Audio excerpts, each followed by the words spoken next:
Andrew McCart, IFLTV, delighted for the first time in a long time. I spoke to you off camera, Adam Booth, but we haven't done an interview in a very, very... Adam Booth, like we're But at I have to let people know who you are. Oh, okay. I just say Adam and they'll be like, Adam who?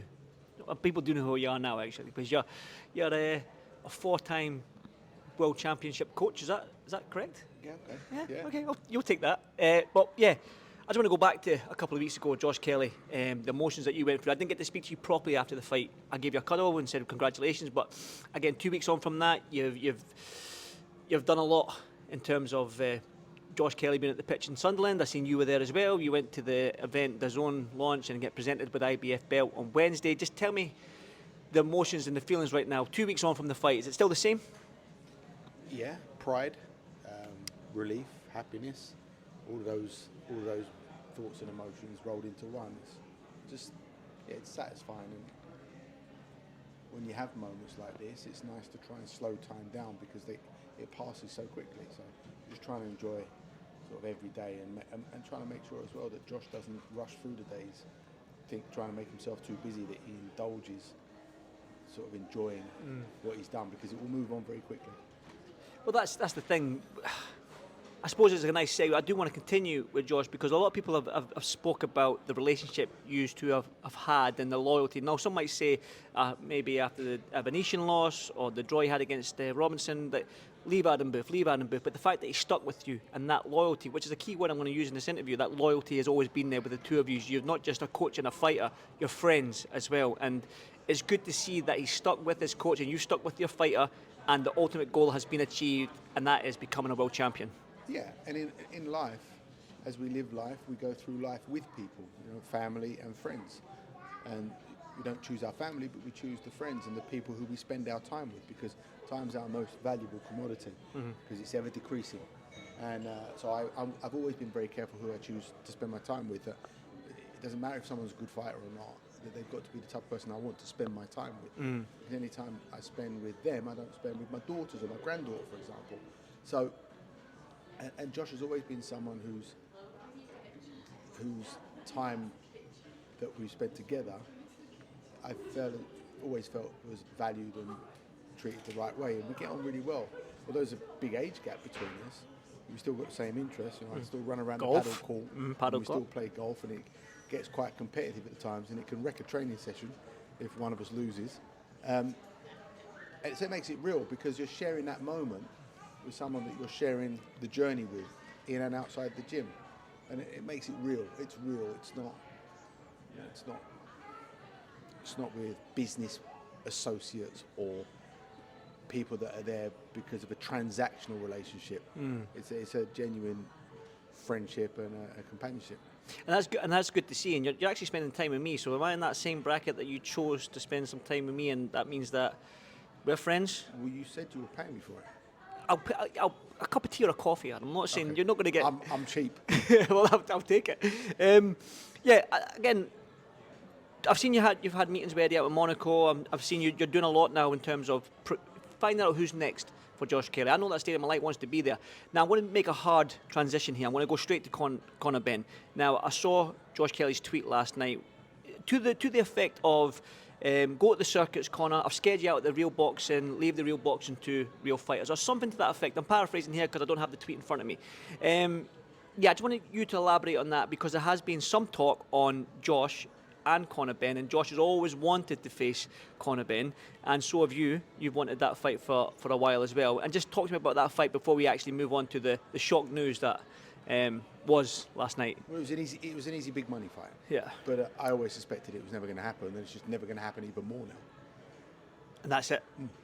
So talk to me about then, when you heard the news last night. I know you were out with dinner with Eddie, so when that news dropped last night and you saw that tweet or that Instagram post, or you heard from the horse's mouth himself and Eddie Hearn, what was your initial reaction to it? Or were you as shocked as everybody else? My initial reaction was, I didn't think Eddie was going to finish his dinner. He was eating a ham hock, and it was magnificent, by the way. So I was eyeballing his leftovers because it looked like he was affected by it. He was surprised, but surprised probably not in a business sense, but in a personal sense, because from the outside looking in, and also knowing Eddie and knowing some of the detail, and Frank as well, and what they personally put behind Conor Benn in terms of support and their own reputations. You know, they were prepared to go down with the ship in terms of public opinion to defend him in a situation that looked very difficult to defend. And he's turned his back on that type of loyalty for a small price. It's more of a gauge of his decision on what he bases his decision on. But you know, everyone's different. Live and let live. And I'm sure Eddie and Frank and Matchroom I'm sure they'll be okay. I'm sure they will be. They've got thick skin. But the key word I said was loyalty here. Now, we've seen that you and Josh have stuck together and stuff like that. Were you shocked at the loyalty aspect of, because you mentioned there the personal aspect, maybe not so the business aspect, but the fact that Eddie and Frank were prepared to go down. They defended him to the hilt a few years ago, referenced the failed drugs test and whatnot, and they gave him the 2 big fights against Chris Eubank. So for the loyalty aspect, were you as shocked as everybody else? Because like I said, you've had that relationship with Josh, and the fact that you saw him, not just anybody, it's Dana White, and we know that Eddie and Dana White. Business is business, though. Eddie and Dana White is business, and that's business posturing, ego, status. That's fine. That's business. I don't know Conor as a person, so I can't make a judgment on his character. I'm sure Eddie and Frank do know him personally, and they can make that judgment. And so they're better suited. I'm only talking about from the outside looking in, and it just looks like, okay, he's that type of fella. It's not my type of fella. But the thing is that Eddie's actually getting a little bit of, probably loves the wrong word on social media, but a lot of people are siding with Eddie Hearn. Sympathetic vote, isn't he? Yeah, I think it's a sympathetic. No, I love was too strong a word, wasn't it? I think sympathy maybe is the key word there. So when you look at the business, it's a 1-fight deal. What do you make of it? A 1-fight deal, 8 figures, maybe against Ryan Garcia, Rolly Romero. That's what they're saying. Personally, I don't think it is a 1-fight deal. No. That might be what they say, but I don't think that's the case at all. I don't think nobody invests in something so heavily not to have investment return or option return on it. So I don't for 1 second think that is a 1-fight deal. Do you think Conor Benn can come back to Eddie Matchroom after all this? I mean, we've seen Josh has been and gone, but again, totally, that was more of a business aspect of it all. But this seems a bit more personal and business-wise. But can you see Conor Benn in some way coming back to Eddie Hearn and Matchroom? I don't know. I'm not going to lie. I haven't really given him that much thought. Like I said, I don't know him as a person. I'd be surprised if Eddie and Frank wanted to work with him again. I'd be surprised. But that's I get on with Eddie. I get on with Frank. We've sat on the same same side as the table and opposite sides of each other. But all the time, if I sit and I have dinner and a meeting with them, I enjoy the time. I enjoy the company. If I go over to Monaco, I'll meet up with Eddie and have a coffee. And I really like spending time and chatting with Frank, just not just about boxing, but general chit-chat. So, my perceptions and my experience of life tell me that they're my type of people. We've seen that. Do you ever think that, well, this might be a tough question, but do you think Josh would ever leave you, or this is it? Do you think Josh will retire with you? Because it is, again, crazy things have happened in life, crazy things have happened in sport, but I love the relationship that you and Josh have got. But like I say, business is business, and this and the next thing. I don't have an answer to that question. Nah. Josh and I know what our relationship is. And we don't need to, just because it's topical, because Conor Benn's shown intense disloyalty to Eddie Hearn. It's not something for me to start talking about how we are together and how loyal and committed we are to each other. Time shows everything. Well, to be fair, when somebody said to me, we were talking about this thing last night, and says loyalty doesn't exist in boxing, and I said it does. I went, look at Booth and Josh Kelly.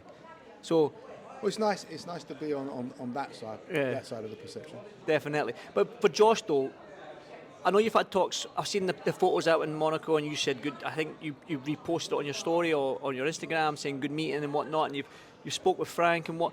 For Josh, though, is he going to get that Stadium of Light fight? And will it be a unification fight, or will he choose the voluntary, which maybe not be that unification, but will we see that Stadium of Light? I don't know yet. There's still in talks. Still in talks.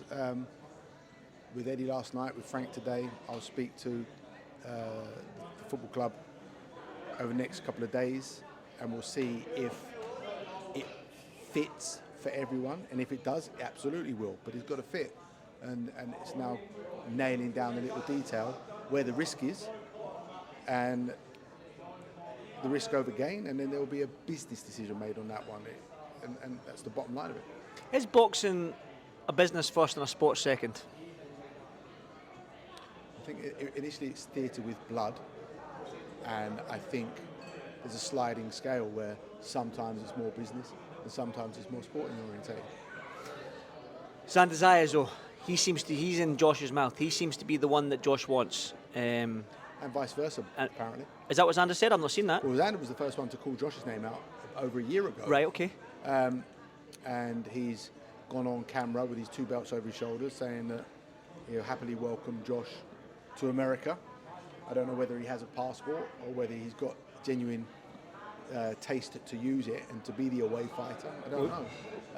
But we'll see. But a cold winter, Josh said this to me, nobody wants it on a cold winter's night. And if it's in the summer of 2026, it's not a cold winter's night, is it? No, but summer up north is still up north still a cold winter's night. Maybe we'd have to put that in the contractual offer that we guarantee that the Lord Almighty will make sure it's more than 26 degrees when he steps into the chance, room. not in the north. No, definitely not in the northeast.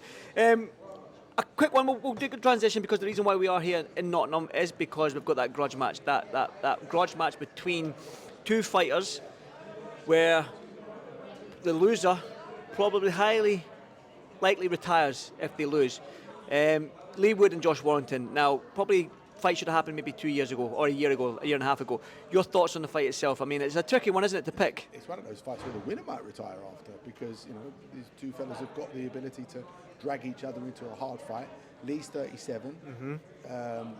Josh is 35. 35, yeah. Right, so they're already coming towards the end of their career and it'll be a good payday for them. And I guess it's whether there'll be another payday after for the winner that makes them want to go again. We'll see, but it's a great fight.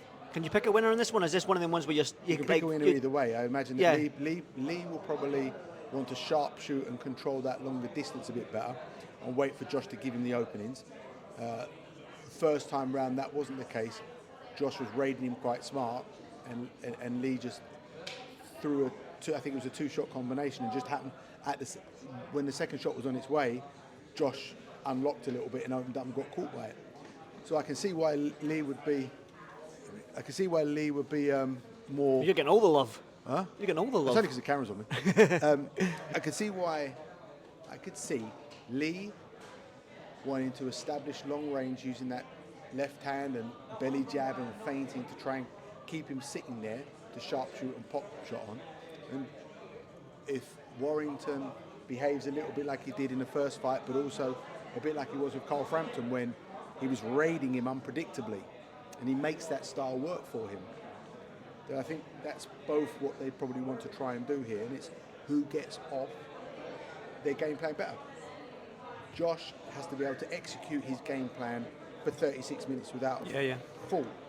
Lee only needs one opportunity. He's a little bit like Fabio Wardley. He can be getting his ass handed to him, but he'll stay in there. Josh isn't the biggest puncher. Knowing that, he carries that fight-ending power into the last round.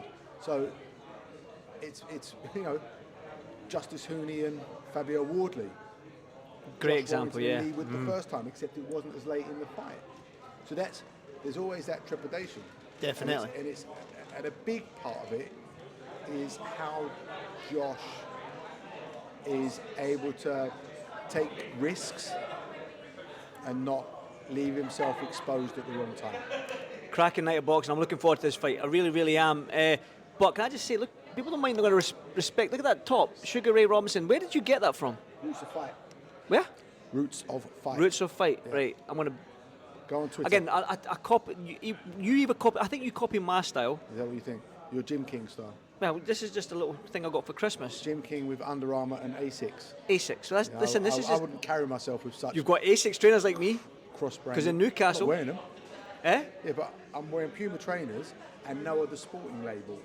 So are you Under Armour? Mishmash. But you're a mishmash. Like you've been in Sports Direct. I have. I was just down the road there. Yeah, I bought myself a Lonsdale hoodie. Adam. Some Adidas Asbos. Win him tonight. Don't take the mic. All right.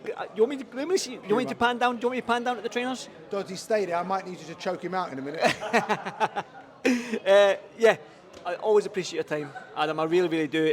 Thank you so much, and hopefully, fingers crossed, in the next not too distant future, we hear some fantastic news for you and Josh. And it's a Knock on wood. Eh? Knock on wood. Knock on wood. Well, there's wood there. We're knocking wood. Adam, thank you so much. We'll see you in the next one. Thank you.